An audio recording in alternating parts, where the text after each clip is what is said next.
empiezo la grabación del día 22 de mayo del año 2018. ¿Bien?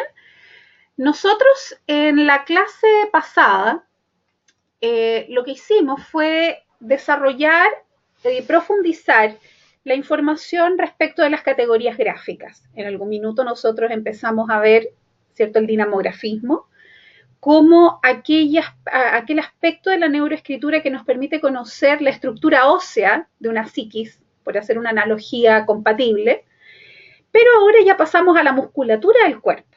Y esa musculatura del cuerpo está representada por estas categorías gráficas que son aspectos gráficos más globales, pero que van a ser siempre dialogantes con aquellos elementos gráficos que nosotros vimos en el dinamografismo. ¿Ya? Vimos, ¿cierto?, la importancia del tamaño. Vimos que el tamaño se valora desde dos perspectivas, desde el tamaño esencial e ideal. Vimos que es importante en el tamaño hacer una comparativa con la firma, porque la firma también nos refleja información significativa acerca de la real valía del yo, y que lo más importante es que exista coincidencia o diálogo o compatibilidad entre los dos tipos de tamaño, porque eso hablaría de una conducta más estable, más predecible en el tiempo. Comprendimos también, a través de la segunda categoría gráfica, que es la conexión, que cuando una persona decide conectar o no, lo que está haciendo es decidiendo una forma particular de administrar una actividad que primero es cognitiva y luego es ejecutiva. Por lo tanto, comprendimos a través de la categoría gráfica de la conexión que cuando nosotros ejecutamos la escritura, lo que estamos haciendo es materializando nuestros patrones decisionales respecto del cómo pensar y hacer un algo. ¿Bien? Vimos que los que tienden a la unión tienden a los procesos de síntesis en cualquiera de sus formas, y a la vez los que tienden a la desunión, su tendencia se ve más inclinada hacia la capacidad de análisis. Vimos también las precauciones que hay que tomar con la letra imprenta pura, por cuanto esta imprenta no tiene conexión, por lo tanto, en ese contexto se reemplaza la conexión por la integración. Vimos también la tercera categoría gráfica, que era la inclinación de ejes. Yo les comenté que era un aspecto, yo diría, súper fundamental para poder evaluar la predecibilidad de la conducta. Y aquí yo les hablé acerca de la teoría de Max Pulver, de la importancia del brazo izquierdo, del brazo horizontal, perdón, y del polo izquierdo y derecho, porque de eso versa la inclinación axial. Comprendemos que la inclinación axial nos habla de cuál es el norte del sujeto escribiente, de cuál es el punto que referencia su ámbito, su aspecto motivacional, cuál es el polo que lo atrae. Entonces vimos que puede ser el polo tanto derecho como izquierdo, como también puede ser la ausencia de polo y el sujeto mantenerse en la verticalidad, pero lo más complicado en términos de manifestación gráfica es que esta inclinación sea polimórfica, ¿cierto? Polimorfismo antagónico, porque eso daría cuenta de una contradicción interior que podría estar vinculado con indefiniciones mayores. Y que esto podría perjudicar no solamente a la conducta del sujeto en términos prácticos, sino que también la predecibilidad motivacional del sujeto. ¿Ya? También vimos la dirección y vimos que era importante analizar la dirección del renglón, por cuanto acá lo que nosotros evaluábamos también era el brazo horizontal de la cruz de Max Pulver, pero en el sentido del avance. ¿Cómo es que el sujeto avanza en términos de energía? Entonces vimos que puede aumentar, puede avanzar invirtiendo más energía de la esperada, lo que sería un renglón ascendente, puede avanzar manteniendo moderación respecto a la inversión energética, sería horizontal, y también puede avanzar dejándose un poco llevar, más que avanzar, por este desánimo o esta disposición alicaída que el sujeto podría manifestar, ya sea por enfermedad o por algún bajón anímico. Vimos que cuando analizamos la dirección es importante evaluarlo desde dos perspectivas, desde la perspectiva de la gradiente, que nos hablaría y nos permitiría proyectar una conducta y la disposición anímica a más largo plazo, mínimo 3 meses de ahí en adelante. Y también vimos que era necesario evaluar por columna, y cuando se evalúa por columna lo que tenemos es una visión más acotada, más, yo diría, circunscrita a la energía que acompaña al sujeto en una actividad corta, que perfectamente podría ser extrapolada a la actividad del día. Y luego pasamos a la presión como, a ver, creo que sí, la presión, la velocidad, que vimos la quinta categoría.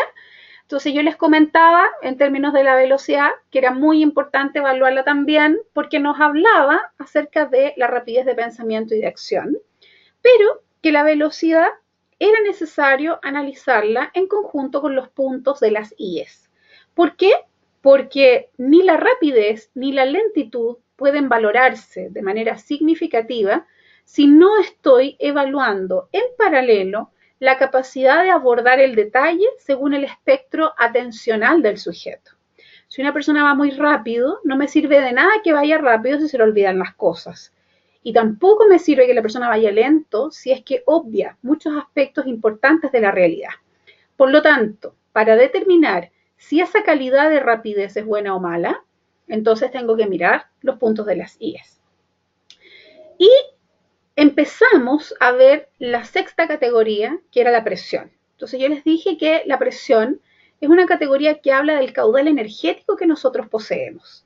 Les dije también que es importante medir la presión de una manera sencilla, porque nosotros nunca vamos a tener todo el tiempo para hacer una evaluación en el contexto de recursos humanos, no, en el contexto pericial sí, pero en el contexto de recursos humanos vamos a tener poquísimo tiempo para evaluar muchas muestras gráficas. Entonces, por eso se entregan 3 hojas montadas una encima de la otra para ver cuál es la energía que acompaña al sujeto en el proceso escriturario. Si llega a generar una hendidura o relieve en la tercera hoja, tendría mucha fuerza. Si llega solamente a la segunda hoja, tendría moderada fuerza. Y si solamente afecta la presión la primera hoja, significa que tiene poca fuerza, ¿ya? Y les dije que esto habla solamente del caudal energético del sujeto. Ahora, ¿qué es importante el tema? ¿Por qué es importante saber el caudal energético? Porque acá nosotros podemos estimar qué tipo de actividades pueden ser más compatibles con la energía que tiene a disposición para poder gastarla o quemarla, ¿ya? Cuando una persona tiene mucha energía, necesita invertir su energía en actividades más desgastantes, tanto físicas como mentales. Y la persona que tiene menos presión, lo mismo, me está diciendo tengo poca energía, por lo tanto, si tú quieres que yo rinda de manera satisfactoria, dame actividades que no impliquen un desgaste significativo. Entonces eso nos permite administrar estratégicamente nuestro capital humano, en el caso que tuviéramos que, por ejemplo, optimizar los recursos de capital humano que tenemos dentro de una institución. Pero una cosa es tener esta energía, este caudal energético, que puede ser mucho, moderado o poco, y otra cosa es ver cómo es que el sujeto administra esta energía. Entonces ahí llegamos a las cualidades de la presión, que es la lámina que yo estoy mostrando en este minuto. Y en efecto, lo que nosotros podemos hacer acá es hacer una comparación con las arterias del cuerpo. Por nuestras arterias circula la sangre, ¿bien? Y ese caudal estaría representado por la presión, que puede haber mucha presión, moderada presión o baja presión, ¿ya? Pero la cualidad de la presión dice relación a la calidad de la arteria, de las paredes de esa arteria, para que lo podamos comprender de manera adecuada. Vamos a comprender la primera cualidad, que es la pastosa.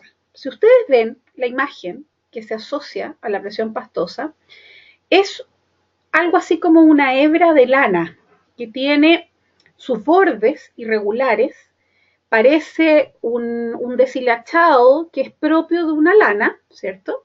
Y eso indica que en los bordes de esta arteria o de este surco existen protuberancias de tinta y en otras ocasiones hay menos tinta, pero siempre mucha tinta porque se ve todo como entintado, así tal cual como ustedes lo pueden observar.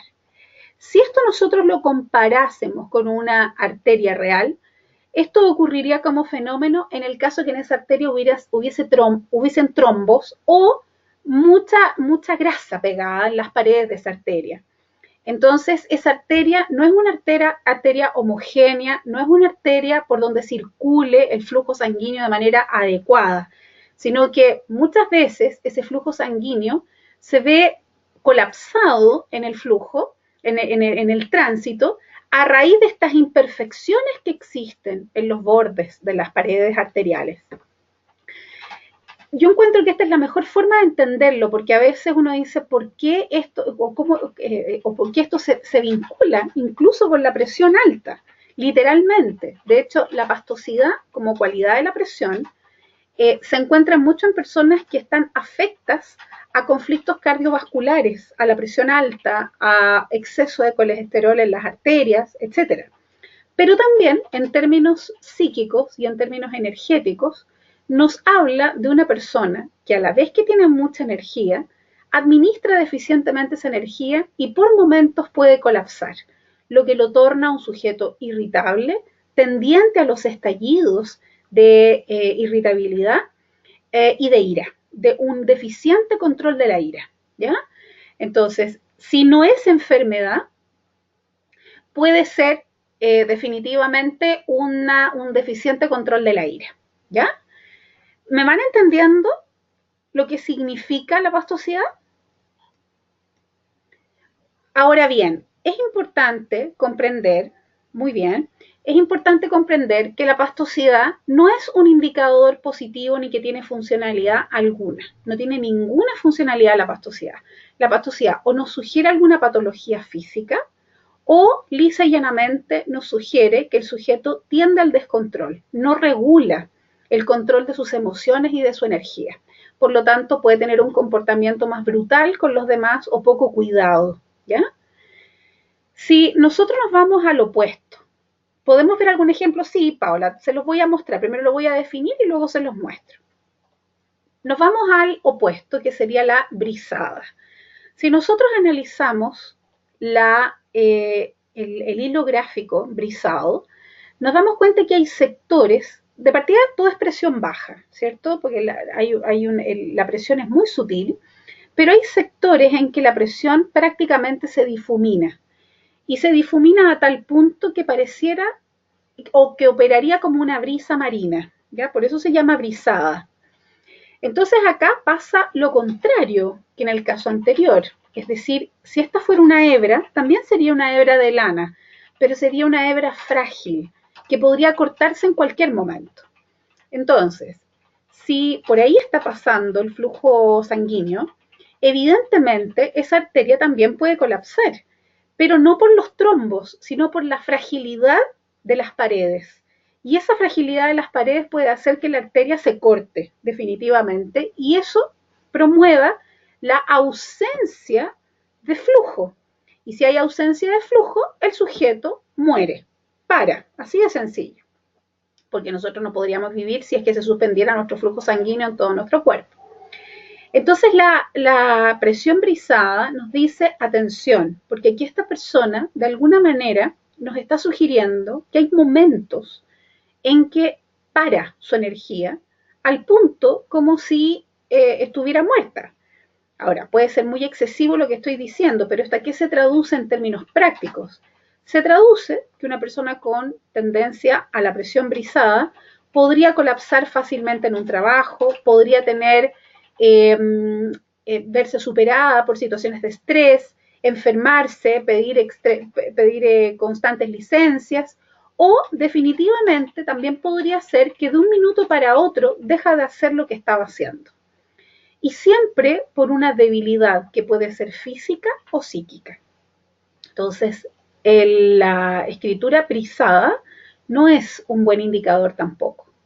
El único indicador en términos de cualidad de la presión que es positivo es la presión neta, que es la que se encuentra en el centro. Acá nosotros vemos que si esto fuera una hebra, sería como una hebra de seda, perfectamente bien definida por sus bordes, sin ninguna imperfección. Eso significa que si fuera una arteria, esa arteria estaría absolutamente sana, resistente. Y esa resistencia, a la vez esa pulcritud que se observa, permitiría que el flujo sanguíneo fluyera, valga la redundancia, sin mayor inconveniente, independiente que el flujo fuera alto o medio. Entonces, eso habla de una óptima canalización de la energía. ¿Y eso a qué se traduce en términos prácticos? A que la persona es capaz de resistir situaciones de estrés, situaciones de tensión, situaciones que lo acercan al límite, ¿ya? Y no obstante, a pesar de que puede estar cercano a su límite, resiste bien y no se desborda ni colapsa, ¿ya? Entonces acá yo a ustedes les tengo algunos ejemplos para que lo puedan ver bien. Les voy a mostrar otros, pero espérenme que esto lo quiero ampliar para que podamos ver bien aquí. Si eventualmente nosotros quisiéramos medir la presión, como les dije yo en algún minuto, tendríamos que, o sea, si queremos trabajar en la línea grafométrica exacta, tendríamos que trabajar con una regla de escala milimetrada, pero no milimetrada, sino que con décimas de milímetro, para contar las décimas de milímetros que van a estar presentes, ¿cierto?, en un grosor de trazado. Y eso es una locura, no tiene sentido. De hecho, esto está, aquí hay un error porque dice 6 milímetros, pero es 0,6 milímetros, ¿ya? Pues estamos hablando de décimas de milímetro. Pero nosotros eso lo vamos a medir con el tema de las hojas, ¿cierto? Entonces, pero si tuviéramos que medir, sería que el grosor es igual o superior a 0,6 milímetros o 6 décimas de milímetro. Si fuera mediana la presión, oscilaría entre 4 y 5, y si fuera tendiente a baja la presión, sería de 3 a menos décimas de milímetro. Pero acá yo ahora les voy a mostrar algunas ejemplificaciones de lo que es una escritura pastosa, ¿ya? Importantísima pregunta, Paola. Yo eso se los voy a mostrar inmediatamente. Espérame un segundito. Acá nosotros vemos que el trazado en sí es un trazado irregular, hay entintamientos, ennegrecimiento, no es una escritura homogénea como la que nosotros observamos acá. Nos da la sensación que el hilo gráfico es algo así como una lana. Yo les voy a mostrar un caso más nítido, ¿ya? Y acá nosotros tenemos la evidencia del brisado. Fíjense que aquí está escribiendo la palabra perfecta, pero fíjense cómo es que desaparece prácticamente la E por ausencia de presión, ¿ya? Ahora, para poder comprender adecuadamente el tema de la presión, de las cualidades de la presión, yo a ustedes les tengo que ejemplificar algunas cosas. Primero vamos a comenzar con la pastosidad, ¿ya? Hay un problema para definir y precisar qué pastosidad es. ¿Por qué? Porque la pastosidad puede deberse a un problema del lápiz o puede deberse a que efectivamente la persona está generando pastosidad. Si yo escribo, por ejemplo, la laguna y analizo el trazo, la pastosidad real se va a encontrar solamente en aquellas curvas amplias, como la que yo estoy mostrando acá, ¿ya? O en trazos rectos, como por ejemplo si escribiera la palabra tarea, en trazos rectos. Es decir, si en estos sectores hubiese protuberancias de tinta, entonces nosotros vamos a decir la escritura es pastosa. Si en estos trazos rectos hubiera pastosidad, vamos a decir la escritura es pastosa. Y esta sería el tipo de pastosidad de verdad, que no sería atribuible a un lápiz. ¿Por qué se los digo? Porque cuando el problema es del lápiz, voy a cambiar el color, ocurre el siguiente fenómeno. Si yo escribo la laguna siempre el entintamiento va a quedar en las inflexiones de trazo, es decir, cuando el lápiz cambia de dirección, y siempre queda en los mismos lugares, pero siempre son inflexiones, cambios de trayectoria, nunca son trazos rectos o curvas amplias. Y es claro, porque esto ocurre porque la punta del lápiz, que sería como un algo así, esta punta del bolígrafo tiene una bolilla aquí que va girando, y conforme va girando a través del papel, ¿cierto? Va derramando la tinta. Eso es lo que pasa. Entonces, ¿qué es lo que ocurre? Cuando hay cambio de dirección, en vez de que la tinta fluya de manera adecuada, queda un pelotón de tinta. Pero la característica es que el lápiz, cuando se deteriora, se echa a perder, siempre va dejando ese entintamiento en el mismo lugar. Entonces, así nos vamos a encontrar con que todas las L, por ejemplo, en la cúspide tienen un entintamiento, o las jambas tienen un entintamiento en la inflexión, o los enlaces tienen entintamiento, y siempre van a quedar en el mismo lugar. Entonces, la condición sine qua non para poder distinguir la pastosidad instrumental versus la pastosidad real es determinar dónde se encuentra la pastosidad. Si la pastosidad es aleatoria y se encuentra en curvas amplias o en trazos rectos, entonces es una pastosidad real.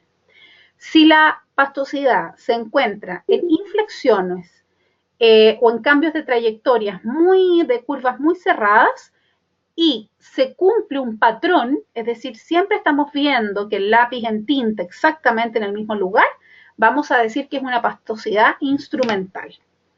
¿Me van entendiendo? Yo acá les voy a mostrar algunos ejemplos para que lo veamos con casos originales. Esto es importantísimo porque si eventualmente nosotros nos equivocásemos en determinar el tema de la pastosidad, no nos estamos equivocando en un factor menor, nos estamos equivocando en un factor súper significativo. Porque les dije, no es bueno en ningún caso. Entonces, o es enfermedad o qué sé yo, o hay un problema psíquico importante. Quiero mostrarles acá la palabra transporte. Quiero que nos enfoquemos en el palote de la T. Quiero que se fijen en ese entintamiento. ¿Lo ven? Por favor, me indican si lo ven. Ese entintamiento no surgió porque el sujeto inflexionó el lápiz, surgió porque entintó más. Les voy a mostrar otro. Aquí tenemos un trazo recto. Este es otro trazo recto y aquí hay otro entintamiento. ¿Lo ven? Como una protuberancia de tinta. Y aquí no hay una justificación de la inflexión. Me voy a ir a la firma. Fíjense, la firma aquí tiene un trazo recto. ¿Se dan cuenta que aquí hay protuberancia de tinta? ¿Que aquí hay protuberancia de tinta? Perfecto. Esto es una pastosidad real, porque aquí esta pastosidad no surgió porque el sujeto inflexionó el lápiz, inflexionó la trayectoria, perdón, sino que surgió porque el sujeto entintó más en ese sector. Entonces, aquí tendríamos la evidencia de una pastosidad real. Fíjense que se ve como una lana. Les voy a mostrar la evidencia de una pastosidad de lápiz. Fíjense. Esta palabra dice está. Quiero que se fijen en la A. ¿Se dan cuenta que aquí hay un entintamiento justamente en la cúspide de la A? ¿Lo notan? Que en el fondo es el trazo, es la inflexión que regresa. Ya. Fíjense que aquí pasa lo mismo. Este es otro óvalo. Pasa exactamente lo mismo. Entintamiento en el mismo sector. Entintamiento también en la letra A de otra palabra. No solamente ahí, sino que también ocurre que cuando hace el mismo movimiento, pero en las letras altas, vuelve a ocurrir el entintamiento. Aquí vuelve a ocurrir el entintamiento. Fíjense ahí en las L's. En Philharmonic, lo mismo.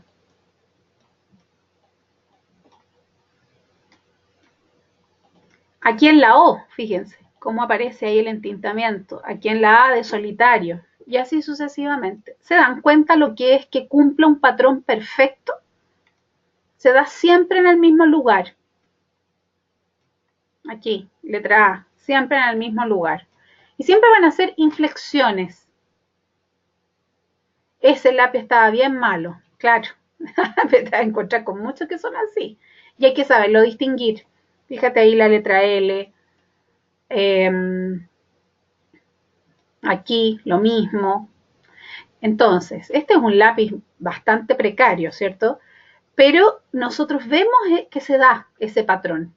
Fíjense ahí en la Q, cómo se da esa otra letra L. Y así sucesivamente.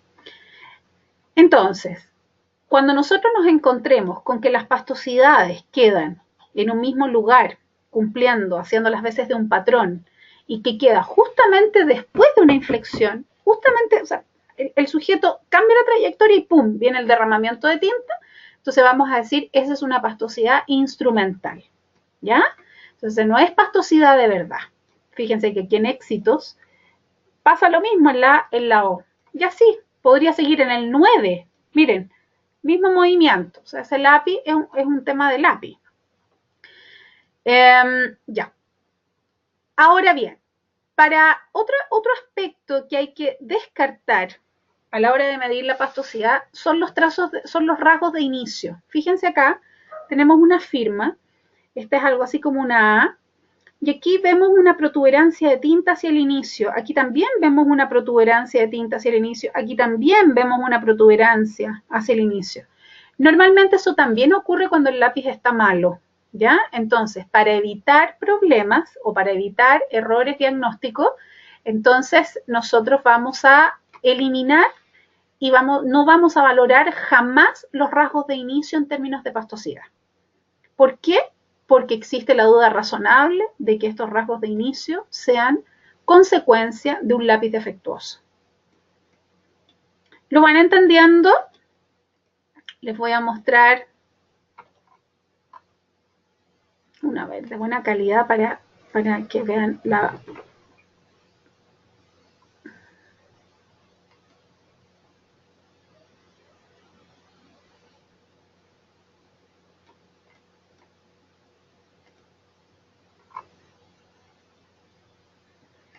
Voy a buscar una de buenos píxeles para que puedan ver algo homogéneo.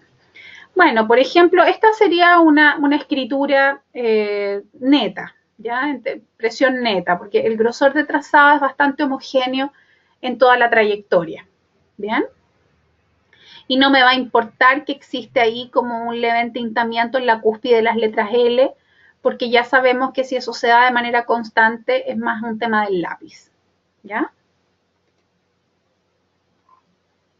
Aquí tenemos, sí, es fácil confundir pastoso y repasado, sí, es fácil. Es por eso que ante ese tipo de situaciones te sugiero que utilices el principio de parsimonia, es decir, ándate por la opción más simple, no la compliques. Si tú tienes una duda razonable de que ahí pueda haber un repaso, entonces no valores esa zona y ándate a otra, para que no te dé la sensación de que estás evaluando repaso, ¿ya? O sea, por ejemplo, aquí en la palabra ordenada, si yo analizo el primer palote de la letra A, yo veo que está más entintado, ¿cierto? Pero yo veo que hay una conexión, entonces podría ser eventualmente que aquí estuviera repasada. Y veo aquí la A de lugares, que está con un trazo que baja y otra que sube. Entonces digo, tengo la duda razonable que lo que estoy observando acá sea un repaso. Por lo tanto, no voy a basar mi análisis en ese trazo doble, potencial trazo doble, ¿ya? Ahora bien, otra cosa importante, la escritura pastosa, esta por ejemplo también es una escritura más bien neta, porque fíjense, a pesar de que acá hay un entintamiento hacia el inicio, ¿lo notan? Yo les dije que los inicios hay que eliminarlos, aquí en reparación lo mismo. Aquí en la G de ingresos lo mismo, en la C de costos lo mismo. Entonces aquí me está diciendo el lápiz está mal, el lápiz está malo. Y no solamente me lo acredita por ahí, sino que también en los óvalos, cuando hace una inflexión, también aparecen unos entintamientos. Pero todo el resto el trazo es bastante homogéneo. Ahora, claramente la homogeneidad no es perfecta, ¿cierto? Porque cuando uno lo empieza a mirar así con lupa, te empiezas a encontrar con que prácticamente nadie es un neto perfecto. Entonces tampoco hay que cometer el error de amplificar a tal punto que ya se pixele la imagen y empecemos a ver protuberancias donde no las hay. Tiene que ser a simple vista, ¿ya? Para valorar una pastosidad adecuada. Porque si necesitamos una lupa, de 10 aumentos para poder observar una pastosidad, entonces no nos importa esa pastosidad. O sea, por ejemplo, aquí nosotros vemos ese entintamiento incluso a lo lejos. No hay que hacer mucho escándalo para verlo. ¿Me entienden? O sea, si ya nosotros empezamos a utilizar un instrumental que nos permita verificar la presencia o ausencia de pastosidad, significa que la escritura es neta, porque no hay que necesitar lupa para poder valorar la pastosidad. Se tiene que notar. Y otra cosa importante también de la pastosidad es que la pastosidad, dado que representa o refleja la tendencia al descontrol, la tendencia al descontrol en general no es una tendencia, no es una conducta frecuente, son momentos en que el sujeto se puede descontrolar, y esos momentos son eventuales. Por lo tanto, tampoco la pastosidad va a ser un factor gráfico recurrente. No va a ser un factor gráfico recurrente como un ampapalote gancho o como una lengüeta reprimida. No va a ser así. Basta con que aparezca de manera significativa en 3 partes del escrito. Solamente con 3 evidencias decimos que presenta pastosidad. Por lo tanto, no es como los otros factores que necesitamos al menos un 30% de aparición significativa. Con 3 apariciones suficiente. ¿Y por qué?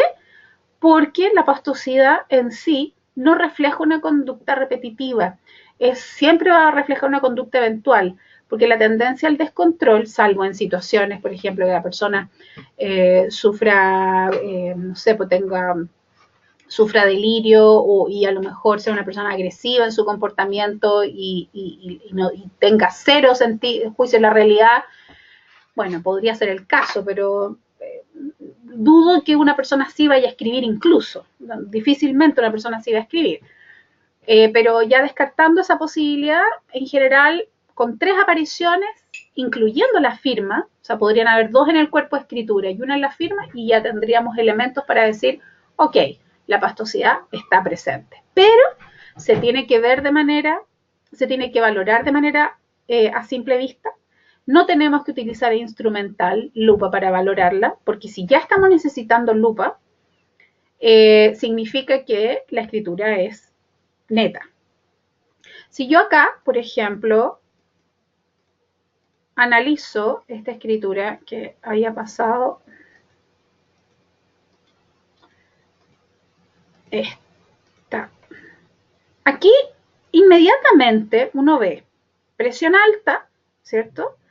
Y ya empieza a ver secciones en donde las protuberancias son evidentes. Fíjense la curva de la Y, fíjense la firma, y tengo más de 3 apariciones. Entonces digo, ok, aquí yo no tengo que hacer un esfuerzo. Este sujeto tiene presión alta, pastosa.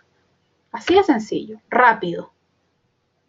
¿Saben por qué? Porque si ustedes van a valorar una pastosidad que solo es advertible mediante una lupa de 10 aumentos,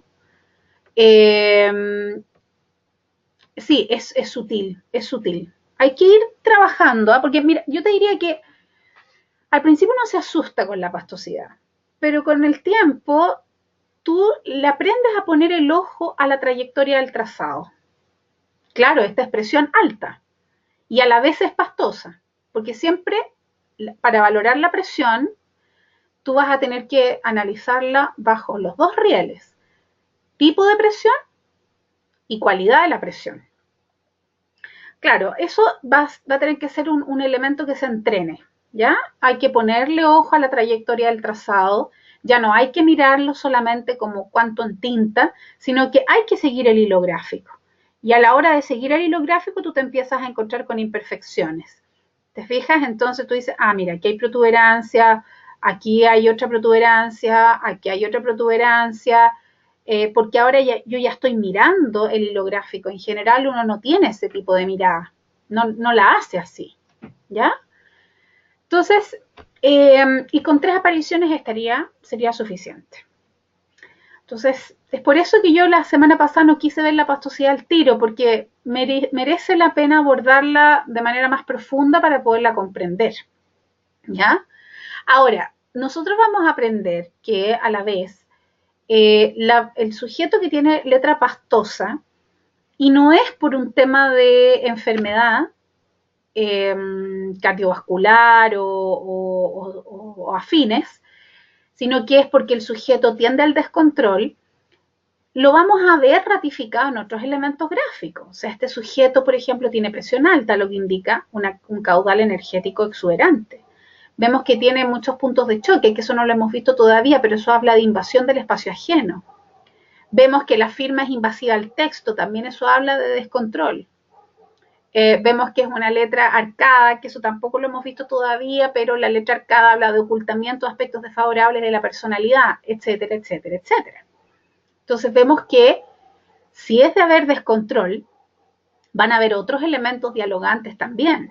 No va a ser solamente la pastosidad. Entonces ustedes no se estresen, pues si de repente nos encontramos con que de 10 factores vinculados al descontrol tiene 9 y yo tengo la duda que es presión pastosa porque me cuesta valorarlo, o sea, ya como que la pastosidad casi ni me va a importar porque los otros 9 factores ya me acreditaron la tendencia al descontrol. Entonces ustedes tienen que confiar en el método. Cecilia dice, Carla, perdón, dice, tengo una duda. Cuando la letra se imprenta, ¿el inicio de una escritura es en cada letra? Correcto, Carla.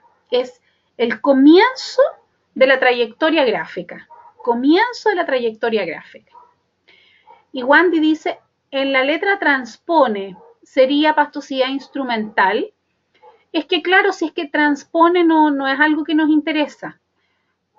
Espérate, en la palabra transpone. ¿Cuál es la palabra? ¿Dónde está aquí la palabra transpone?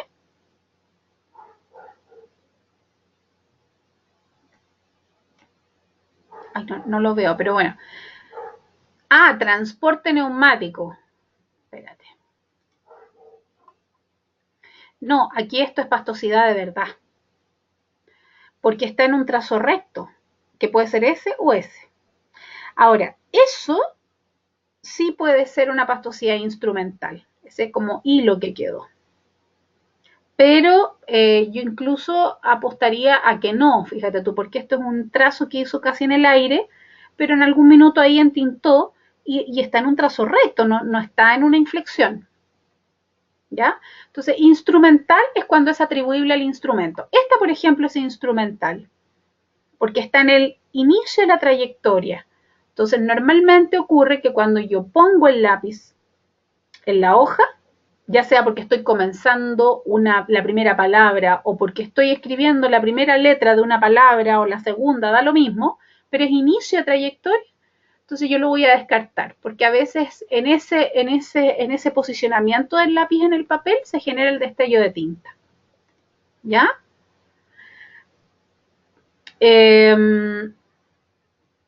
¿A ti, Carla, te quedó clara la respuesta? Tú dices cuando la letra se imprenta, el inicio de una escritura es en cada letra, claro, y también podría ser en el inicio de cada trazo de cada letra imprenta, porque si la hacen varios trazos, entonces tendrías que valorar el inicio de cada trazo. Y Paula dice, y los palotes de las P serían repasados, no pastosos. Correcto, correcto, Paula, porque aquí nosotros tenemos elementos, aquí vemos que el entintamiento es mayor, ¿cierto? Pero al parecer aquí esta persona tinta porque repasa y de hecho acá nosotros vemos que nuevamente como que sube, luego baja y de hecho hay unas que se nota más. Aquí se nota, por ejemplo, esa es la trayectoria de trazado, baja y luego sube. Aquí lo mismo, por lo tanto sería por repaso. Muy bien.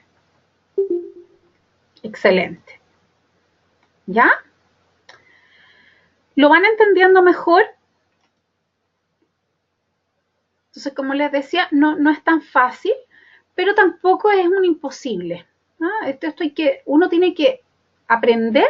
Es impresionante cómo al principio uno empieza a asustarse porque dice, pero ¿cómo voy a ver todo esto? Pero es increíble cómo el ojo se va entrenando, porque uno aprende a mirar. Entonces empiezas a ver cosas que antes pasabas por alto porque no tenías la necesidad. O sea, fíjense acá puesta, la H. Fíjense esa protuberancia que hay ahí, que es perfecta, es una protuberancia de manual. Está genial, pero eso lo veo porque ya entrené mi ojo. ¿Ya? Entonces,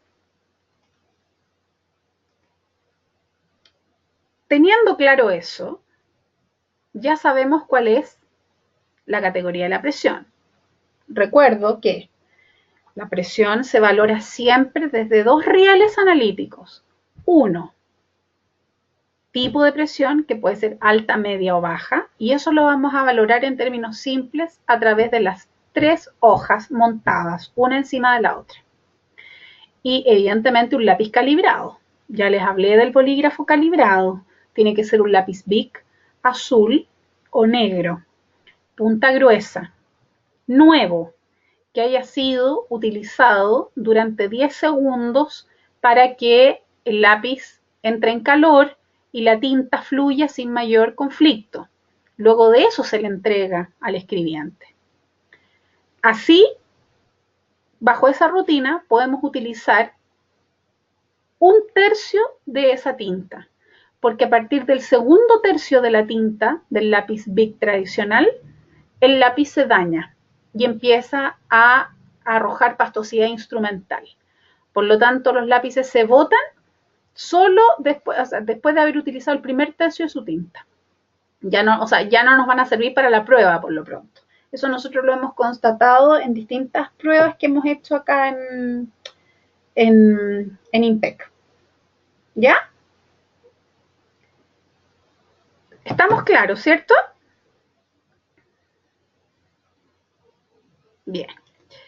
Entonces ahora vamos a ingresar a la séptima categoría gráfica. Pero, prefiero hacerles un dibujito acá, para que lo puedan entender bien. Bueno, la séptima categoría gráfica dice relación a la forma de la letra, ¿ya? Y aquí voy a hacer algo así como 3 planos cartesianos, una expresión bastante paupérrima de un plano cartesiano, pero es para que sepan que a eso me refiero. Vamos a hacer 3 planos cartesianos acá, porque lo que yo les voy a dibujar ahora son 3 tipos de pendientes, ¿ya? Y en estas pendientes nosotros vamos a comprender cómo es que el sujeto, a través de estas pendientes, enfrentan los estímulos de shock de la vida, los estímulos que nos pueden cambiar la trayectoria de nuestra pendiente de vida. Entonces voy a poner el primer caso, una recta. Segundo caso, una curva. Tercer caso,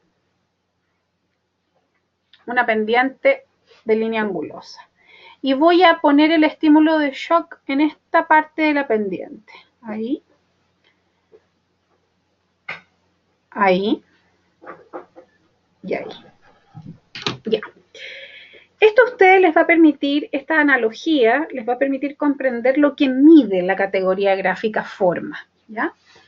Si nosotros hacemos la comparación de la pendiente con nuestra línea de vida, esta manifestación gráfica representaría entonces lo siguiente, que siendo esta nuestra pendiente de vida, la recta, nos enfrentamos a un estímulo de shock. Cuando hablo yo de un estímulo de shock me refiero a situaciones que son importantes en la vida.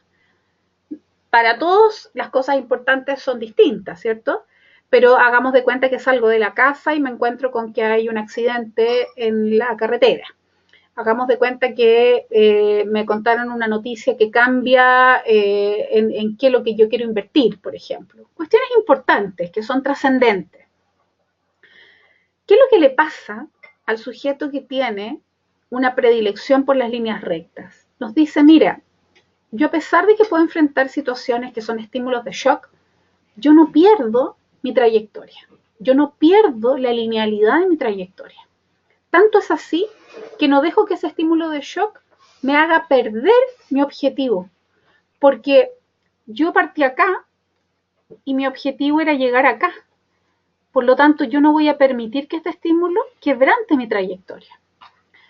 Entonces, desde aquí se advierte lo siguiente, que una persona que tiende a los trazos rectos se mantiene mucho más estable respecto de la consecución de sus objetivos y no permite que situaciones externas afecten esa consecución de objetivos. Entonces, claro, son súper pragmáticos, son súper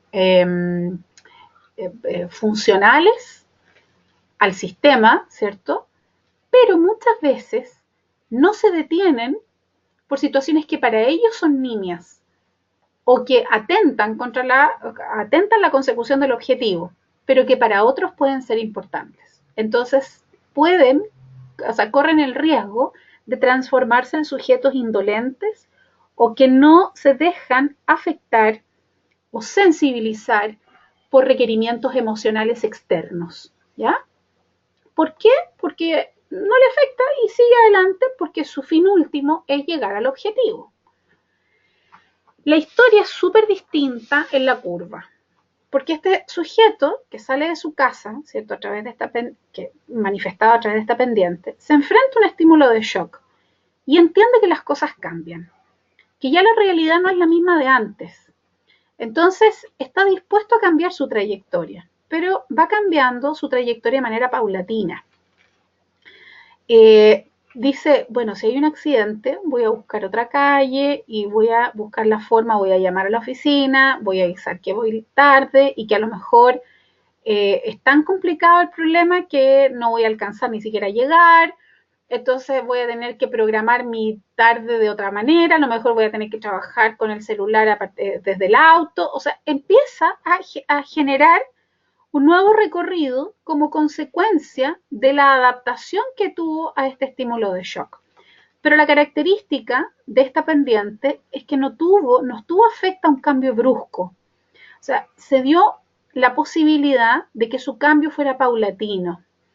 Y ese cambio paulatino le permitió pensar en las nuevas decisiones que tiene que tomar para enfrentar este cambio. ¿Ya? Por lo tanto, una característica fundamental de la curva es que se adapta al cambio dinámico, se adapta a los estímulos de todo tipo. Entonces, y va generando nuevas respuestas compatibles a esas nuevas realidades. Esta historia se ve matizada por la historia del ángulo, porque el ángulo nos dice, mira, yo salgo de mi casa, voy derechito, derechito, derechito a cumplir mi objetivo y me encuentro con un estímulo de shock. Entonces, ¿qué es lo que hago? Inmediatamente cambio la trayectoria y aquí se genera un cambio abrupto, no es paulatino, por eso es angulosa la pendiente, ¿cierto? Y cambio y tengo que buscar una nueva alternativa, pero no necesariamente, como es tan inmediata, como es tan reactiva, mi respuesta, no me doy tiempo para pensar si la decisión de cambio es la más adecuada. Lo hago nomás, porque sé que tengo que hacerlo, pero no sé por qué. Y es ahí la diferencia de la curva, o sea, del ángulo con la curva. Porque a pesar de que el ángulo puede parecer que se adaptó, lo hizo por obedecer al estímulo que tuvo que enfrentar, pero no dándose el espacio para comprender el proceso de cambio, porque fue tan inmediato, fue tan rápido que no se da cuenta. Entonces, por eso que la curva se vincula con personas súper disciplinadas, muy regulares, muy buenas para seguir instrucciones y disciplinas, pero no para pensar en los procesos. Entonces, normalmente el ángulo se llena de un estado de irresolución interior porque no entiende por qué hace las cosas y cuando se le presenta la posibilidad de plantearse esas dudas, se empieza a estresar y como no entiende se irrita, se estresa con facilidad y se torna más agresivo, pero por un estado de irresolución interior, ¿ya? Por un exceso de deber y por escasez de darse el espacio de entender el proceso de cambio. Entonces, estas tres manifestaciones gráficas que yo les he planteado acá nos permiten comprender qué es lo que mide la séptima categoría gráfica, que es la forma. Lo que mide la forma es cómo nosotros reaccionamos a los estímulos de shock, cómo reaccionamos al cambio dinámico, cuál es nuestra forma de operar cuando nos enfrentamos a situaciones que son trascendentes, que son significativas y que deben promover alguna reacción en nosotros. O sea, no son experiencias cotidianas rutinarias, sino que son experiencias trascendentes, significativas. Entonces, desde acá, de estas tres manifestaciones gráficas, podemos entender inmediatamente que la recta representa a aquellos sujetos que reaccionan de manera impertérrita, una forma pragmática que no los puede sacar de la consecución de su objetivo, pero pueden ser altamente indolentes con la sensibilidad ajena. La curva se adapta, definitivamente, se acomoda, se da tiempo para comprender y genera nuevas estrategias, pero a veces la curva, cuando es excesiva, puede incluso llegar a ser laxa, con ausencia de disciplina, porque se adapta a todo y hay cosas que a veces no es bueno adaptarse, tan sencillo como eso. Y el ángulo dice, yo obedezco, por lo tanto, si hay que hacer un cambio, yo lo hago, pero no me digas que lo entiendas, lo voy a hacer nomás de obediente que soy. Pero eso lo irrita, lo estresa y lo torna más reactivo, más agresivo, ¿ya? Entonces, esto yo se los explico para que a la vez podamos entender de manera más satisfactoria. Justamente aquí, esto yo se los voy explicando, ¿cierto? Lo que significa la forma, que a la vez está relacionada con la grafología clásica con los siguientes criterios. Fíjense, vamos a empezar por la curva del centro primero. Dice, forma básica, curva convexa, curva cóncava, recta y curva, ángulo, recta y ángulo. Aquí yo estoy utilizando solamente la nomenclatura que yo les acabo de mostrar. Recta, curva, ángulo. Puede ser una figura pura o una figura combinada. En el caso de la curva convexa, esta curva convexa lo que refleja, en el fondo, que las letras M's, N's y Ñ's van a tener esta forma, una curva convexa. Va a ser como un arco. Es por eso que la grafología clásica la llama la letra arcada, que es como un arco. ¿Y por qué les digo M, N y Ñ? Porque es el sector que por antonomasia es el lugar más adecuado para medir la forma. Las letras M's, N's y Ñ's. Porque son esas las letras que van cambiando a raíz de la predilección de las formas personales, ¿ya? Luego, curva cóncava. Eso es una curva cóncava. Y la grafología clásica a eso lo llama guirnalda. ¿Y qué es lo que vemos nosotros aquí en Manpower, por ejemplo?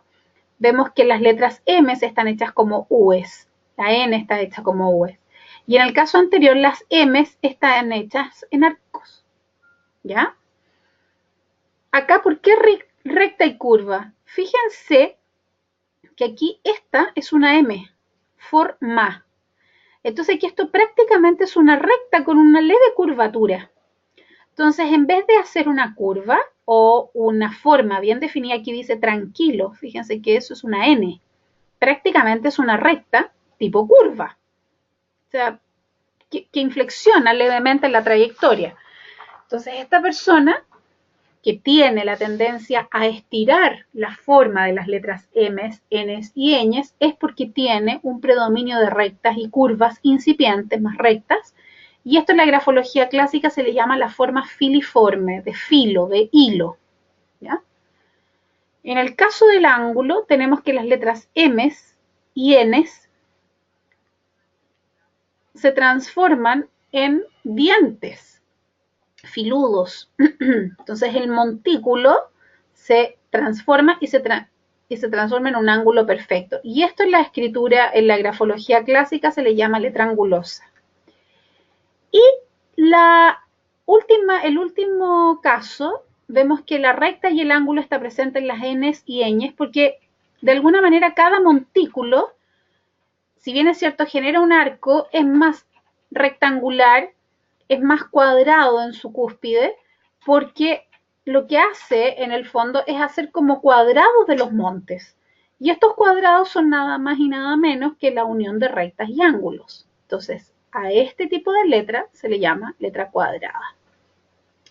Ahora bien, esto yo lo explico así para que entendamos que en el fondo, todas las que tienen curva y curva, pero recordemos que esta curva es menor, ¿eh? O sea, esta curva no es una curva, no es una curva que realmente sea significativa en cuanto a curva, eso iba a poner, no es significativa en cuanto a curva, principalmente porque es una curva que es tan menor, porque lo que predomina es la recta en el fondo. Entonces, pero pensemos en esta, curva y curva, acá. Nos dice ambas tienen la capacidad de la adaptación, definitivamente. Se adaptan, se adecuan a las situaciones. Si esta es recta, significa que esta es mucho más rígida, va dirigida hacia los objetivos, pero puede ser más indolente. Esta es obediente, ¿cierto? Hace las cosas que se le piden, pero no entiende mucho, lo hace más por deber, pero no se da estos procesos de comprensión personal. Entonces la persona se puede irritar con facilidad y estresarse. Porque si tengo que obedecer una, después obedezco dos, después obedezco tres, claro, soy súper disciplinado, pero me voy estresando, enfrentando todo, tanto cambio dinámico, porque la vida no es regular. La vida es de cambio absoluto. Entonces, imagínate, tengo que obedecer todo el día, haciendo cambios diversos. El sujeto se ve superado, porque, y si no comprende para qué lo está haciendo, se va a estresar con facilidad. Y en este último caso, si unimos recta con ángulo, entonces tenemos una rigidez excesiva, porque la recta le confiere pragmatismo, ¿cierto? Y el ángulo, disciplina, pero también rigidez. Entonces, este sujeto le cuesta adaptarse de manera adecuada, puede ser muy pragmático, pero yo diría que la palabra que define al sujeto que escribe de manera cuadrada es la rigidez.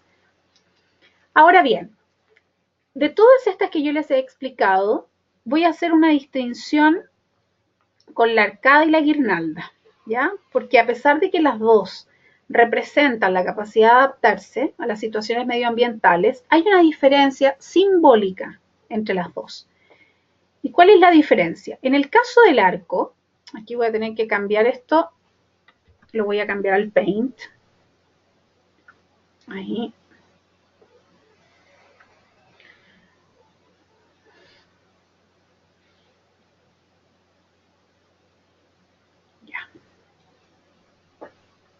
Ya, en el caso del arco, lo que le pasa a la persona, entendiendo que la base del arco es la limitante basilar, el arco simbólicamente lo que hace es proteger al yo.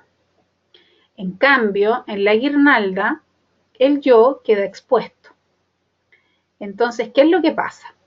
Que la diferencia entre ambas figuras es la siguiente, que el arco se protege y la guirnalda queda expuesta y abierta. ¿A qué? A lo que ocurre en el exterior. Entonces, esta persona se protege más, cuida más lo que muestra de sí misma. No deja ver lo que le está aconteciendo. En cambio, esta no, esta se llena de las necesidades del mundo y a la vez deja ver todo lo que le pasa. Entonces, entre las dos, la más genuina es esta. Pero también es la que se llena de problemas cuando no le competen. Y la que medita más qué información va a mostrar de sí, es la arcada. ¿Ya? Las dos se adaptan, las dos tienen la capacidad basal de la adaptación, pero existe una diferencia que es la que acabo de explicar. ¿Me han entendido?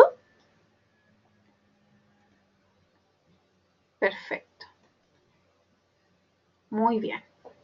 Fíjense qué fácil.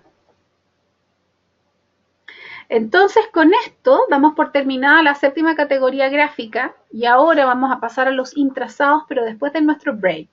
Son las 20:01, así es que vamos a tomar la clase a las 20:16 minutos, ¿ya? Pero antes, Wandy dice, ¿y si uno escribe con curva convexa, pero firma con curva cóncava? Entonces ahí tú tienes un mix. Y ese mix te va a permitir decir que la persona en un contexto más social adopta tal postura, pero a nivel más íntimo tiende a, por ejemplo, a refugiarse un poquitito más en sí mismo, a medirse respecto de lo que muestra en términos de intimidad y cosas así. Pero sería eso. Aquí las mixturas de forma nunca van a ser negativas. A diferencia, por ejemplo, de la inclinación, que una sinistrógira y dextrógira sí es algo negativo, aquí tú las mixturas las puedes tener todas si quieres. Y vas a tener de todas esas cualidades para enfrentar el cambio dinámico. ¿Me explico? Pero esas relaciones entre texto y firma después las vamos a ir practicando mucho. ¿Mm?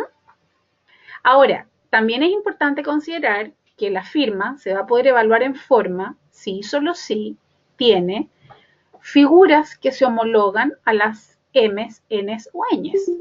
Porque si no, es mejor no considerar la forma en la firma y solamente valorar el cuerpo de escritura. Por razones obvias. ¿Ya?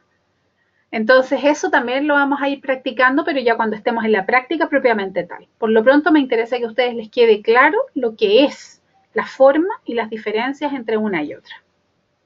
¿Tienen alguna otra pregunta respecto de este tema?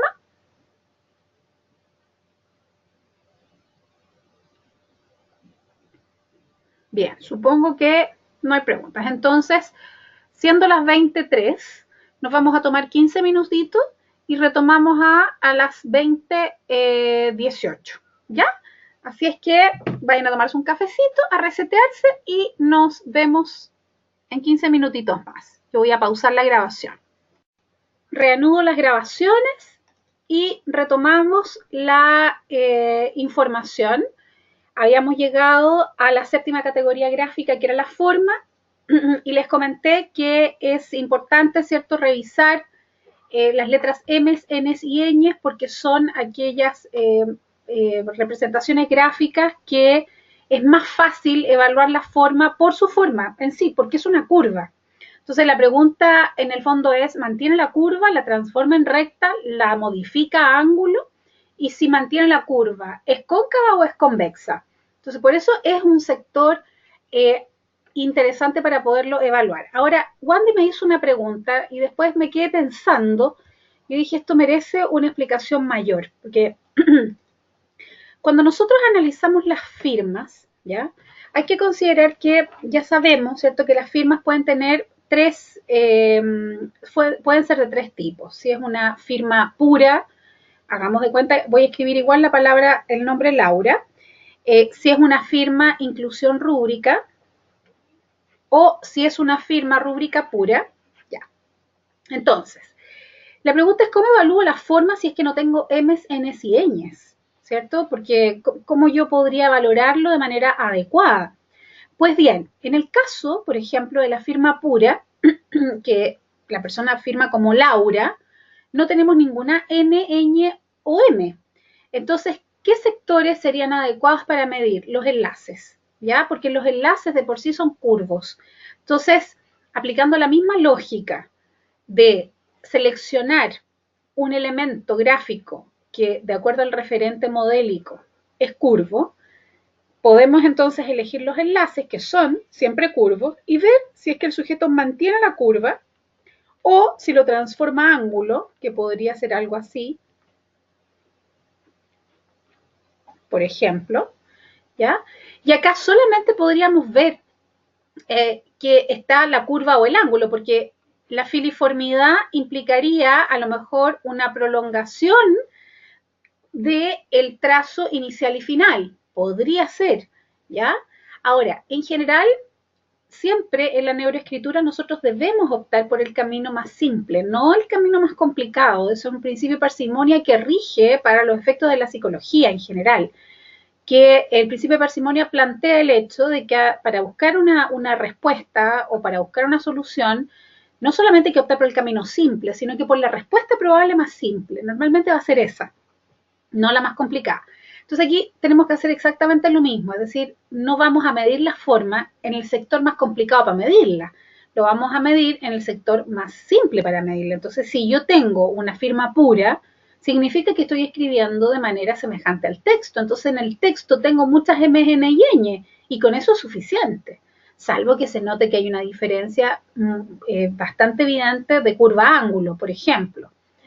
Ahora, en el caso de ser una firma inclusión rúbrica, lo mismo, tenemos que evaluar las inflexiones. Entonces, en este caso, los enlaces nos servirían también, pero en la rúbrica, por ejemplo, tenemos un problema, porque aquí nosotros no podemos decir que esta rúbrica en algún minuto debió haber sido curva y este sujeto está cambiando la curva por el ángulo. Entonces, acá nosotros no tenemos un elemento cierto que implique que el sujeto modifica la forma. Entonces aquí el elemento más claro y más solvente para medir las formas siempre va a ser el texto. Ahora bien, en el caso de las rúbricas puras, nosotros vamos a poder medir forma en la medida que nosotros podamos ver, por ejemplo, enlaces de manera evidente o podamos ver figuras que no se transponen de manera tan dramática como es el caso anterior. Entonces aquí nosotros podemos decir que entre recta, curva y ángulo predomina la curva, así en términos muy generales, pero nunca la firma me va a reportar información tan precisa como me lo reporta el cuerpo de escritura. Entonces no hay que estresarse tanto con la firma. Yo diría que la figura más importante en la firma es la que yo les voy a ejemplificar ahora. Mira.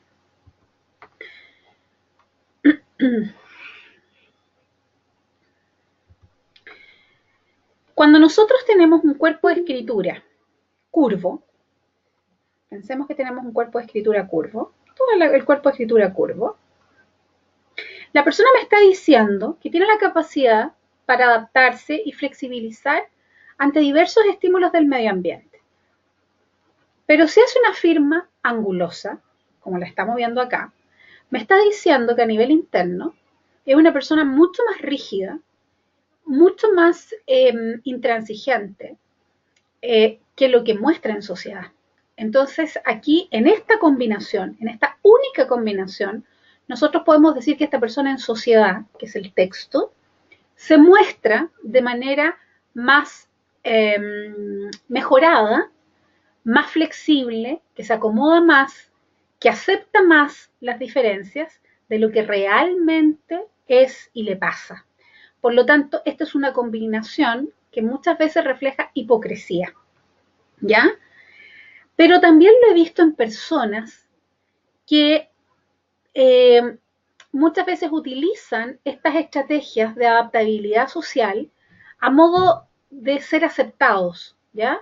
Pero en el fondo son súper rígidos consigo mismos, ¿ya? Como sea, es un factor negativo, o sea, no es una combinación positiva, pero yo diría que esta única combinación resulta ser positiva, todas las demás son complementarias, y en ausencia de firma, si nos enfocamos solo en texto, vamos a ver todas las variantes posibles, ¿ya? Entonces, eso es la lógica que habría que seguir. ¿Me van entendiendo? Anita dice, ¿y si fuese al revés se considera lo mismo? No, no, porque al revés no es negativo. Eventualmente, si el cuerpo de escritura fuese anguloso, el sujeto me está diciendo que a nivel social se muestra rígido, intransigente, irritable, pero en el fondo es un corazón de abuelita. Entonces, el problema acá, o sea, el conflicto, más que nada es que él se muestra peor de lo que realmente es, pero eso no significa que a la sociedad le está mintiendo y no está buscando estrategias para pasar mejor, sino que él es como que empeora su imagen. En cambio acá, su imagen, el sujeto la mejora.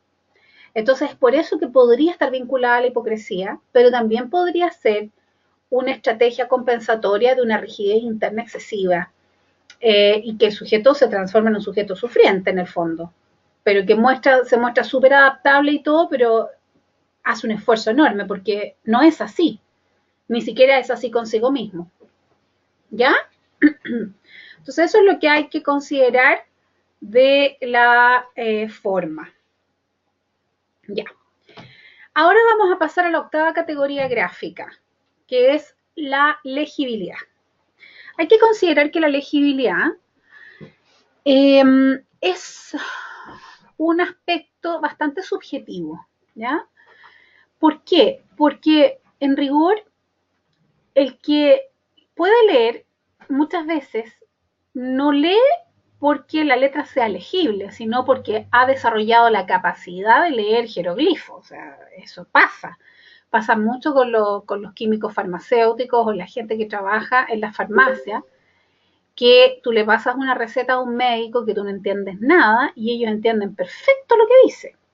Y eso, esa comprensión no es a causa de que el sujeto escribe legible, es porque tienen esa capacidad de leer lo ilegible.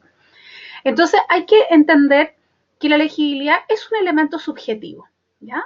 Porque va a depender mucho de las facultades que tenga el receptor y de la legibilidad efectiva y de la forma que ejecute, ¿cierto? El ejecutor, en este caso el escribiente.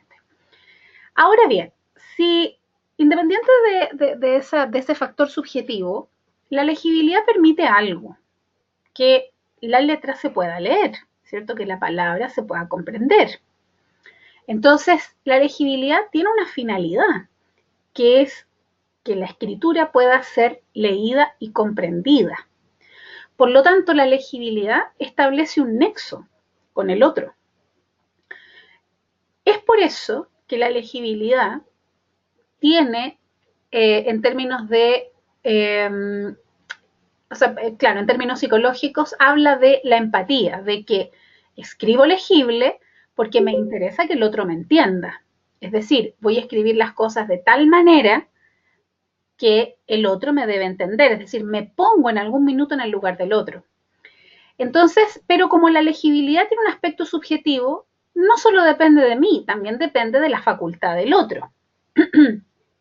Pero justamente eso es lo que se mide con la legibilidad, es qué tanto me doy a entender. Entonces, existe un rango súper amplio, es decir, mi letra va a ser legible en la medida que más del 50% de las letras se entiendan por sí mismas, ¿ya? O sea, si yo tengo un 51%, esa palabra ya se va a entender sin mayor inconveniente.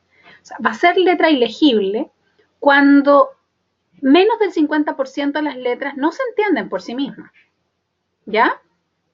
Entonces, desde esa lógica, nosotros vamos a encontrar un escrito como el que se muestra acá. O sea, aquí si nosotros hacemos un análisis, yo la única palabra que así que puedo deducir que dice es la primera, que dice producción y trabajo. Pero todas las demás, si uno va tapando la letra anterior y posterior, no la entiendes por sí misma. Entonces, por eso la persona aquí tiene una legibilidad baja. Pero acá sí se entiende. Entonces, porque tiene más del 50% de las letras legibles.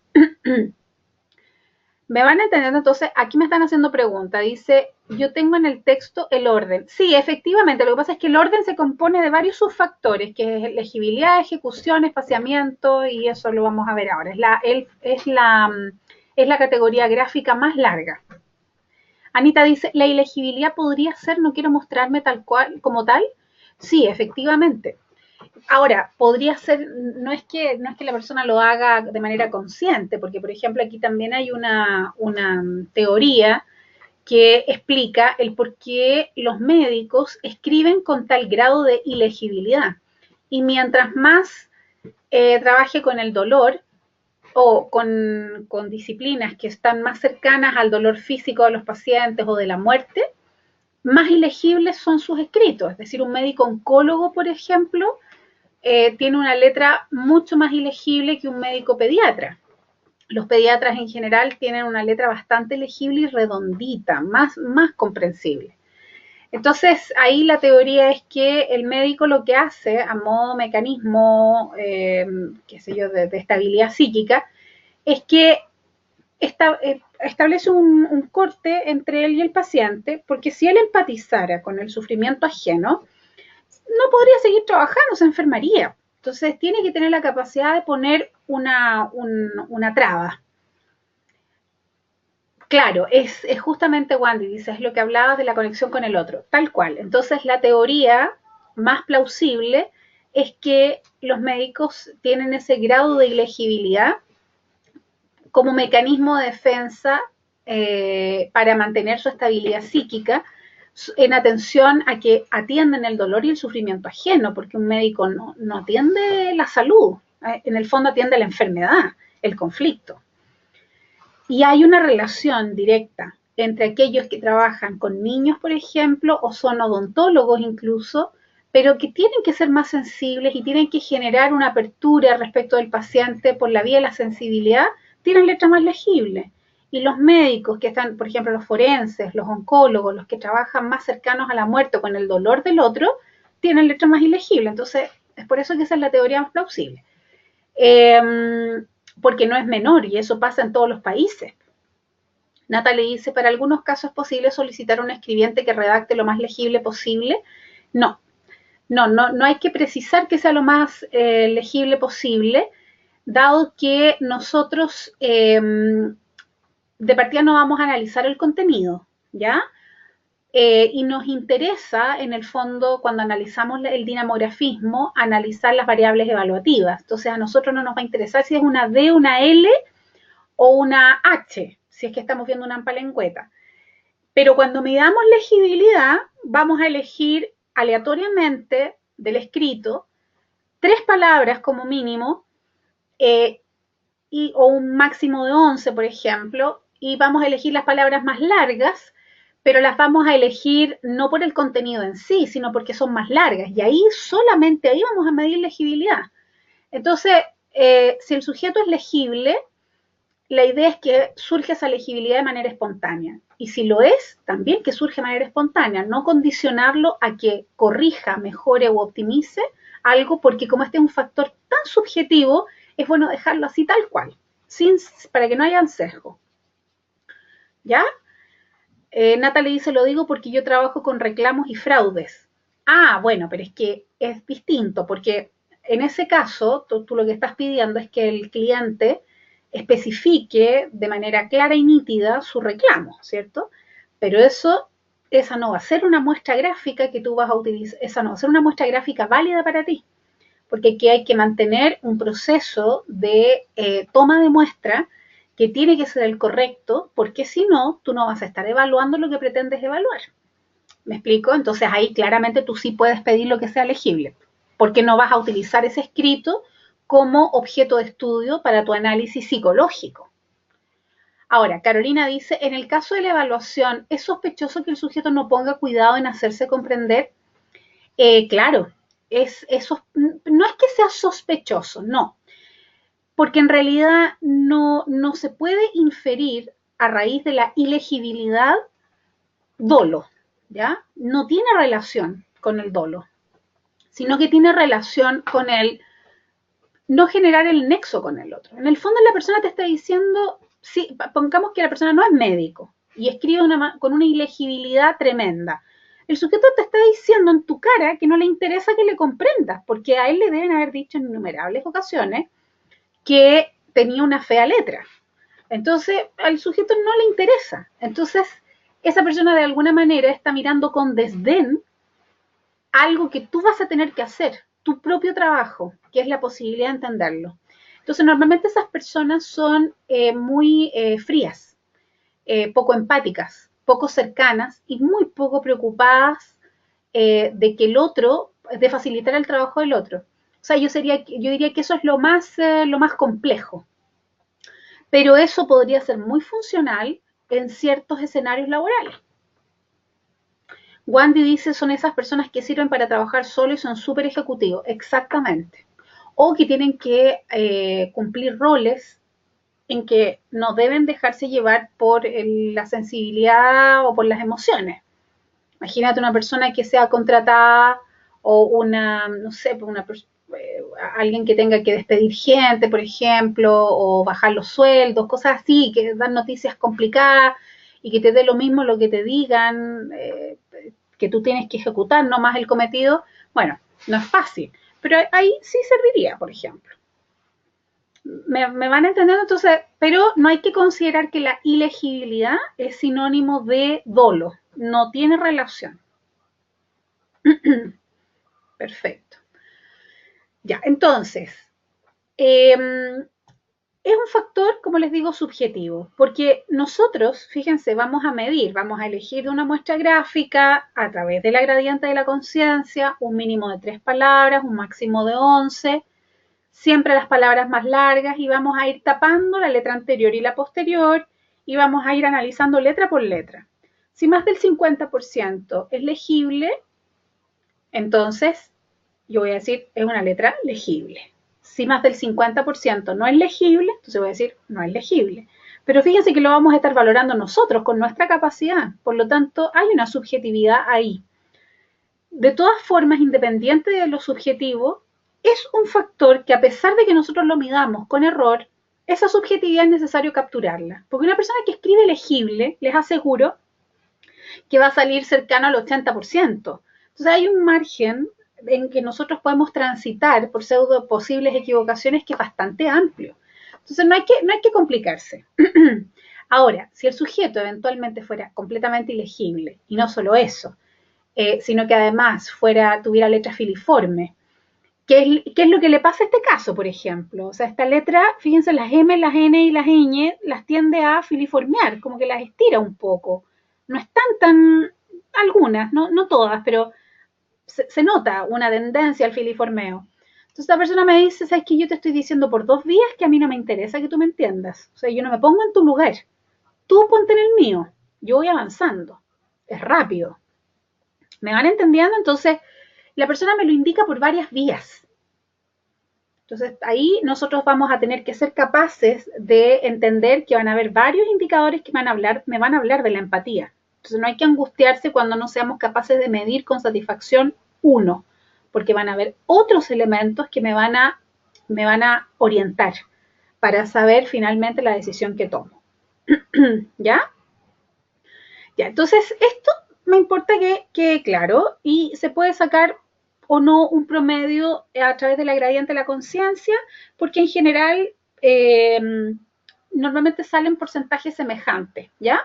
Pero si eventualmente comienza el sujeto en la zona superior de la gradiente con una letra súper mega ultra legible y abajo en la zona inferior no se entiende nada, entonces esa persona me está diciendo que entre consciente e inconsciente hay una gran diferencia respecto de su capacidad de la empatía.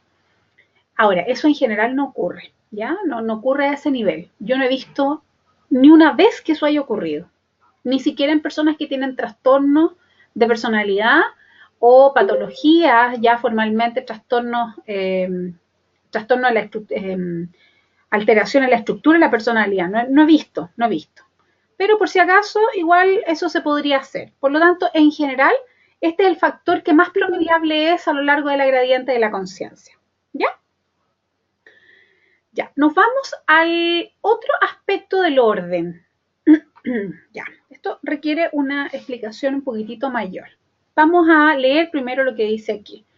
Dice, si a usted se le asigna una hoja blanca y se le solicita escribir un texto, su escritura se ciñe al referente modélico, evidenciando esmero en la ejecución de cada letra. Entonces, acá nosotros tenemos 3 tipos. Una letra súper caligráfica, ¿cierto? Que es como casi una letra, es como un lettering, o sea, precioso, ¿cierto? Una letra muy cursiva, muy caligrafiada. Tenemos otra que mantiene un poco el referente modélico, pero tiene ciertas personalizaciones y cierta simplificación. Y tenemos otra que es tan filiforme que se aleja absolutamente del referente modélico y no tiene nada de letra caligrafiada. Entonces, lo que hay que entender respecto a la ejecución es que esta decisión dice mucho su capacidad para aplicarse a tareas que requieren atención, dedicación y tiempo, en las cuales la prolijidad sea una faceta relevante. Entonces, y esto es tan sencillo como lo que yo estoy explicando, porque en el primer ejemplo, acá, esta persona, para hacer esa letra, debió haber invertido tiempo, forma, y puso en jaque la rapidez, porque para privilegiar la forma tengo que ir más lento, ¿cierto? Y no solamente eso, sino que a la vez se está ciñendo al referente modélico que le enseñaron. Está invirtiendo energía, está invirtiendo forma, está invirtiendo tiempo, está invirtiendo de todo. Entonces es una persona que está más dedicada a la confección de cada elemento constitutivo de la palabra. No pasa por alto ningún elemento, por muy micro que éste sea. Si me voy al opuesto, tengo que esto es súper distinto, porque llega a ser, o sea, llega a tal grado de ilegibilidad que la persona, o sea, el único que podría entenderse es el mismo. Pero esto ocurre porque el sujeto no invierte en la ejecución de cada letra, no le interesa, porque le interesa la rapidez, no la forma. Entonces, esta letra está más, lo que tiene presente es el movimiento, pero la forma en sí se ha puesto en entredicho, está en jaque. Entonces esa persona dice, yo no soy para dedicarme a cada componente constitutivo de cada letra, no me pidan esa labor, a mí me interesa correr. Entonces yo voy a hacer las labores rápido, lo más así al tuntún posible, y que otro se dedique a los detalles y de los elementos que implican dedicación, yo no soy para eso. Y el que está en el medio nos dice, bueno, yo puedo de las dos un poco, o sea, puedo ir suficientemente rápido y a la vez puedo adherir al referente modélico lo suficiente para que los otros también me entiendan, es decir, equilibrio la forma con la rapidez. Entonces, la ejecución justamente se mide así. ¿Qué tanto el sujeto se ciñe a las formas enseñadas? O dicho de otra manera, ¿qué tanto el sujeto es capaz de invertir en la forma escrita? ¿Ya? Entonces, a mayor forma, menor movimiento. Y a mayor movimiento, menor forma. Y el movimiento se refiere a la rapidez. ¿Lo van entendiendo? Ahora, esto que yo acabo de explicar se entiende fácil en un contexto en que la persona escriba con letra cursiva o letra imprenta y escriba bien, sea una persona con instrucción y todo. Pero hay casos en que la persona que está tomándose la prueba gráfica es una persona que tiene un bajo nivel cultural, un bajo nivel instruccional y apenas sabe escribir. Entonces, una persona que apenas sabe escribir y escribe, por ejemplo, el nombre Raúl, a lo mejor lo va a hacer así.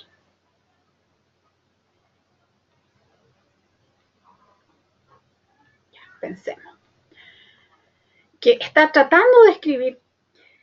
Esto está súper distinto al referente modélico, porque esa R no tiene nada que ver con esa R.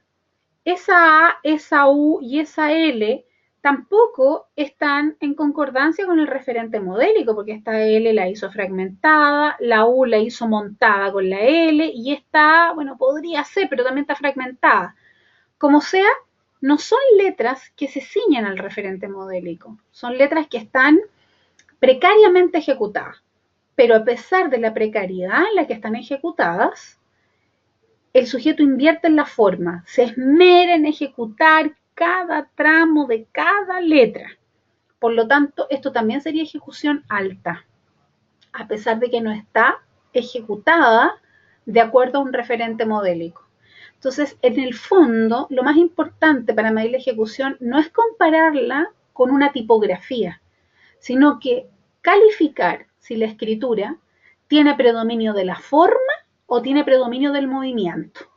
Si la persona escribiese Raúl con predominio de movimiento, lo haría así.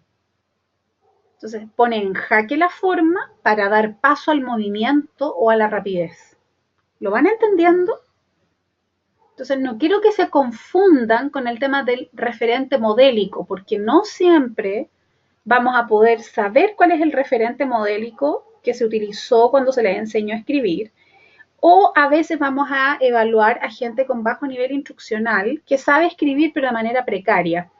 Entonces, en ese contexto también es posible medir la ejecución. Entonces, lo más correcto es decir, la ejecución permite medir el grado de predominio de forma o de movimiento en una palabra. Entonces, una ejecución media va a ser la que tiene más o menos equilibrada la forma y el movimiento. Una ejecución alta va a ser la que tiene predominio de la forma y una ejecución baja va a ser la que tiene predominio de movimiento. Ya. Perfecto.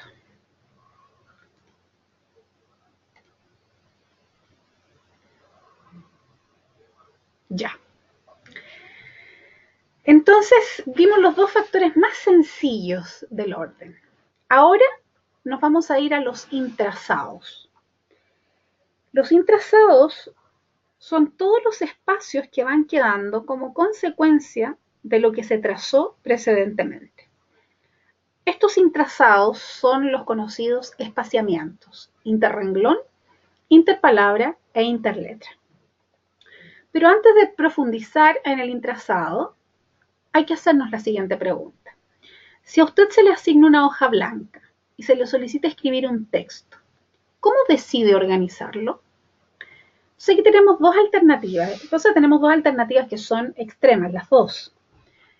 Una es decidir organizarlo de una manera súper estructurada, ordenadita, manteniendo un margen, espaciamientos regulares, un mismo, o sea, respetando no solamente espaciamientos interrenglón, sino que interpárrafo, respetando los márgenes superior, derecho, izquierdo, etcétera, sin establecer puntos de choque entre los renglones, lo que se traduciría que esta persona tiene las ideas claras.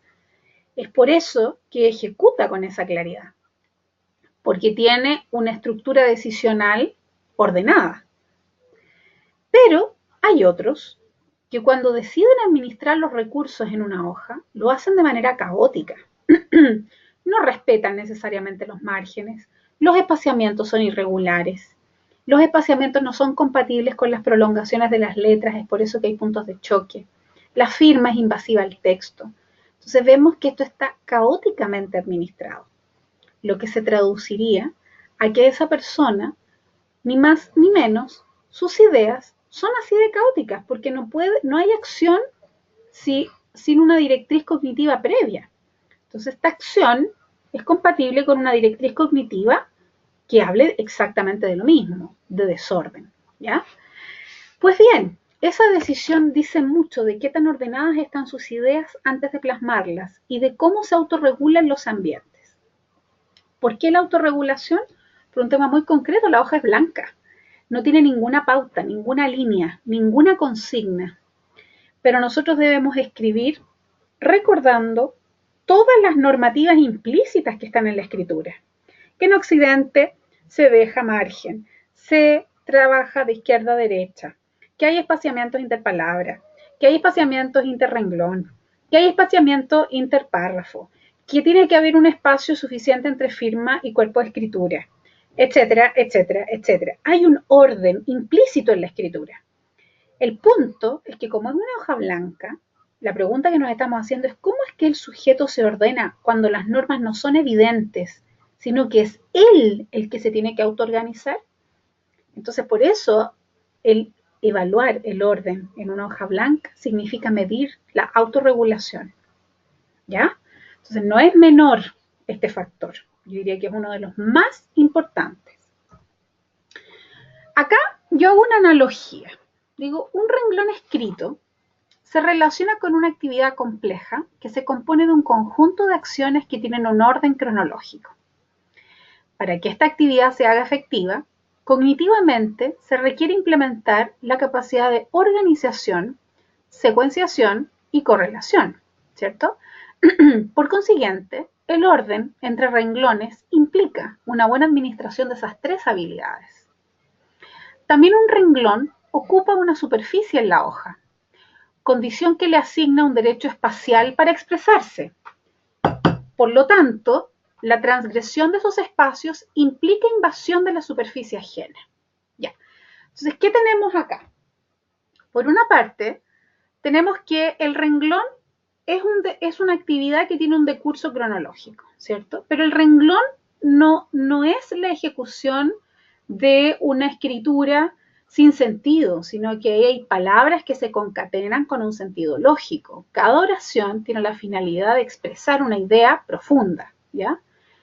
Es por eso que no solamente el sujeto tiene que organizar la forma, sino que esta es una forma que tiene una vinculación secuenciada de cada uno de sus grafemas y a la vez también se van correlacionando los sentidos de lo leído. Entonces, es por eso que están estas tres habilidades a la base, que es la organización, secuenciación y correlación. Pero no solo eso, sino que también hay que considerar que cada renglón ocupa un espacio en la hoja, ¿ya? Es como que cada renglón escrito es como una propiedad trazada en un mapa o en un plano. Entonces, por cada renglón, es como, pensemos que es una parcela que está delimitada en un campo. Entonces, si son dos renglones, son dos parcelas distintas. Si son tres renglones, tres parcelas distintas. Entonces, cada renglón hace uso de un espacio, coloniza un espacio. Entonces, la relación que existe entre la ejecución de un renglón y otro va a hablar de qué tanto el sujeto escribiente entiende que esas son parcelas distintas. Si la persona junta mucho los renglones, lo que me está queriendo decir es que esta persona como que no está entendiendo que cada parcela tiene su espacio propio e invade la parcela del lado. Y hay otros casos también en que los espaciamientos son excesivos. Entonces, al ser excesivos, lo que la persona me dice es que entiende que esa persona no quiere poner su parcela cercana a la otra, porque no quiere que el vecino lo vea bajo ninguna perspectiva, entonces es más renuente al contacto. Entonces, cada vez que nosotros evaluemos el renglón, vamos a ver estas dos cosas. Uno, qué tanto organiza la información, pero también qué tanto respeta y reconoce los espacios personales y ajenos. ¿Me van siguiendo hasta acá? Bien. Ahora bien, ¿cómo medimos esto? Bueno, aquí yo les explico a través de este diagrama las medidas ideales, ¿ya? Empezamos por el espaciamiento interrenglón. Fíjense ustedes que este diagrama está compuesto por dos palabras, por una palabra que está repetida dos veces, que es la palabra lugar. Esta palabra está seleccionada porque tiene los tres sectores: AMPA, cuerpo medio, y JAMBA, ¿ya? Si nosotros aplicamos la teoría de Max Pulver al tema de los espacios entre renglones, tendríamos que cada zona debería tener el mismo tamaño, porque desde la lógica de la cruz de Max Pulver, cada zona que representa parte de la estructura, cada una de las tres partes de la estructura de la personalidad, debería medir lo mismo por cuanto aquello reflejaría una personalidad equilibrada. Un suficiente componente del superyo, suficiente componente del ello y un suficiente componente del yo que media entre estos dos elementos tan distintos, disímiles, pero que necesitan trabajar en conjunto. Entonces es por eso que una escritura ideal, desde la lógica ideal de Max Pulver, plantea que las letras debieran medir exactamente lo mismo cada una de sus zonas, ¿ya? Entonces, de acuerdo a esta misma lógica, si cada zona mide lo mismo, o partiendo de la base que cada zona debería medir lo mismo, a eso deberíamos agregarle un espacio semejante que permitiera la circulación y el tránsito sin choques entre un renglón y otro. Entonces, conforme a esta lógica, tendríamos que entre cuerpos medios de renglón superior y renglón inferior deberían haber tres alturas semejantes que equivalen a la altura del cuerpo medio. Después se los voy a explicar el porqué del cuerpo medio en particular, a pesar de que las tres zonas miden lo mismo. Pero deberían ser tres. ¿Por qué? Porque un espacio debería quedar para la jamba, un espacio semejante debería quedar como espacio vacío para que esos dos renglones pudieran transitar sin choque, y un espacio con las mismas características dimensionales debería quedar para los efectos de Lampa. Entonces, cuando entre cuerpos medios quedan 3x, entendiendo que x es la altura de cada una de las zonas de la letra, pero en rigor, cuando tenemos nosotros letras dispares, es decir, AMPA y JAMBA, mucho más largas que el cuerpo medio, siempre el regente va a ser el cuerpo medio, es por eso que aquí se habla que la X es la altura del cuerpo medio. Cuando se da que son 3X, tenemos entonces un espaciamiento suficientemente satisfactorio para ordenar sin invadir. ¿Me van siguiendo? Esto es un referente ideal. Esto no significa que así escribamos todos. Esto es un ideal. Ya. Entonces, si esto yo lo llevo a un contexto de medición, lo que yo tengo que saber es lo siguiente. Si yo escribo acá, en el renglón de arriba, la palabra admirar, y en el renglón de abajo, laguna, para poder medir adecuadamente este espaciamiento y definir si este espaciamiento es adecuado o no, lo primero que yo tengo que hacer es acotar los cuerpos medios, ¿ya? Para saber el valor de X. Hagamos de cuenta que el cuerpo medio del renglón superior mide 4 milímetros. Y hagamos de cuenta que este cuerpo medio del renglón inferior mide